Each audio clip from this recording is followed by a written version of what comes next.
You can roughly locate any community in the world, somewhere along a scale running all the way from democracy to despotism. One to the democracy end, another somewhere in the middle, and a third. Let's find out about despotism. This man makes it his job to study these things. Well, for one thing, avoid the comfortable idea that the mere form of government can of itself safeguard a nation against despotism.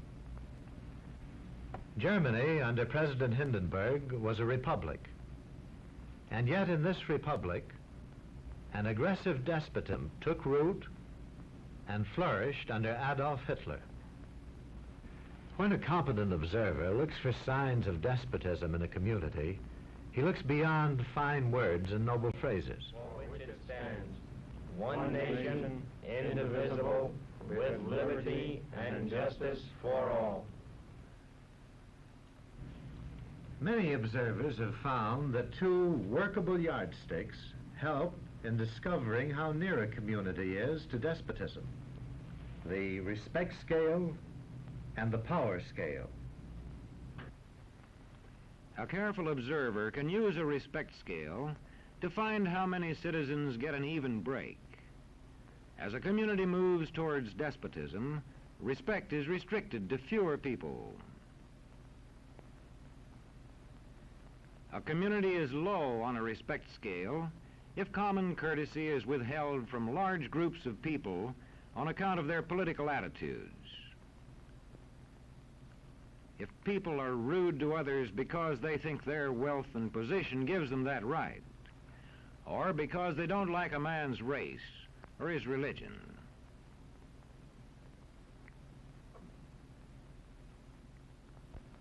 Equal opportunity for all citizens to develop useful skills is one basis for rating a community on a respect scale. The opportunity to develop useful skills is important, but not enough. The equally important opportunity to put skills to use is a further test on a respect scale.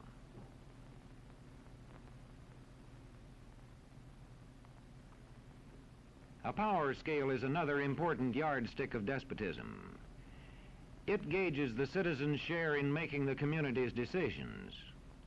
Communities which concentrate decision-making in a few hands rate low on a power scale and are moving towards despotism.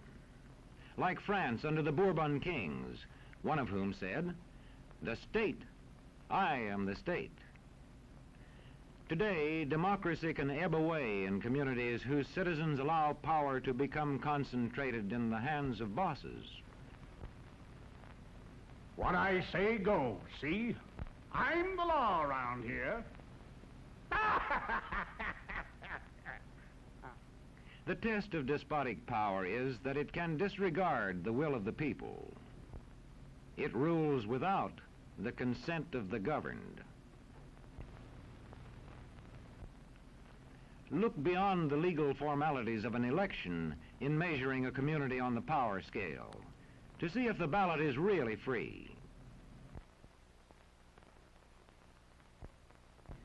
If the citizens can vote only the way they're told, a community approaches despotism.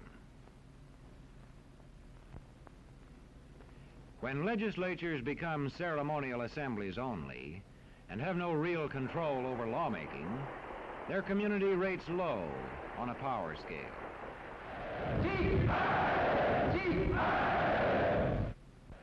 In a downright despotism, opposition is dangerous whether the despotism is official or whether it is unofficial.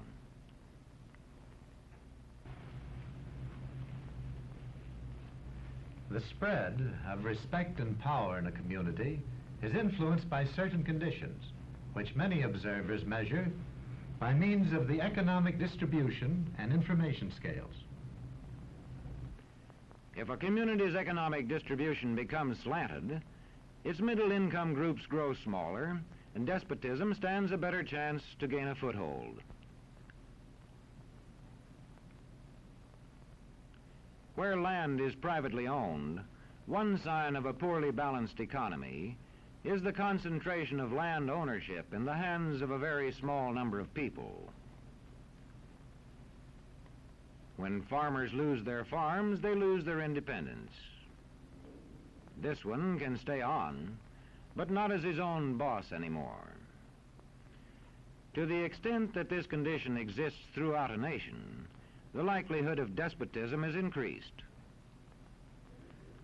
In communities which depend almost entirely on a single industry, such as a factory or mine, maintaining economic balance is a challenging problem.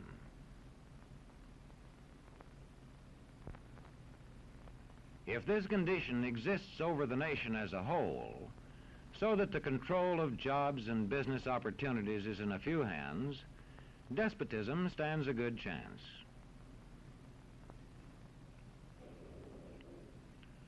Another sign of a poorly balanced economy is a taxation system that presses heaviest on those least able to pay. A larger part of a small income is spent on necessities such as food. Sales taxes on such necessities hit the small income harder. In the days of the salt tax, feudal despotisms were partly sustained by this and other effects.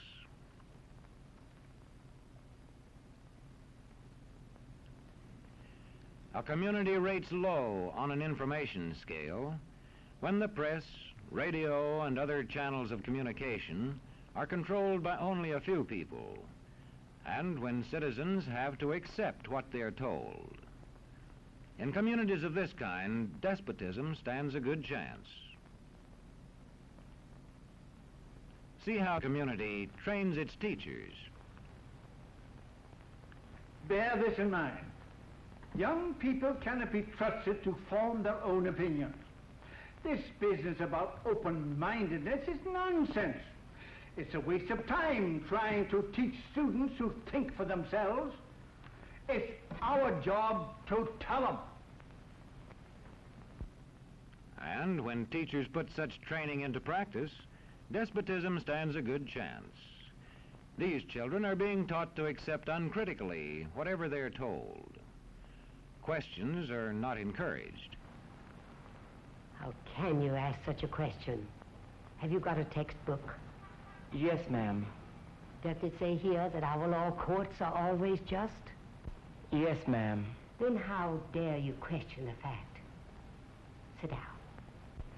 And so we aren't surprised when... But it must be true. I saw it in this book right here. And if books and newspapers and the radio are efficiently controlled, the people will read and accept exactly what the few in control want them to. Government censorship is one form of control. A newspaper which breaks a government censorship rule can be suspended. It is also possible for newspapers and other forms of communication to be controlled by private interests. I thought I told you to kill that story. It'll cost us a lot of advertising. If that story goes out, I quit. All right.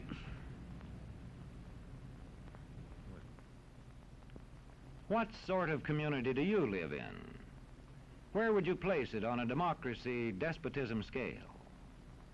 To find out, you can rate it on a respect scale and a power scale. And to find out what way it is likely to go in the future, you can rate it on economic distribution and information scales.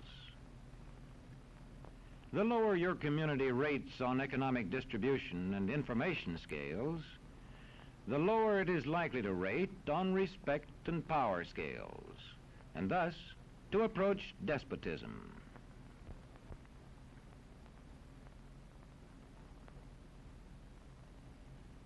What happens in a single community is the problem of its own citizens. But it is also the problem of us all, because as communities go, so goes the nation.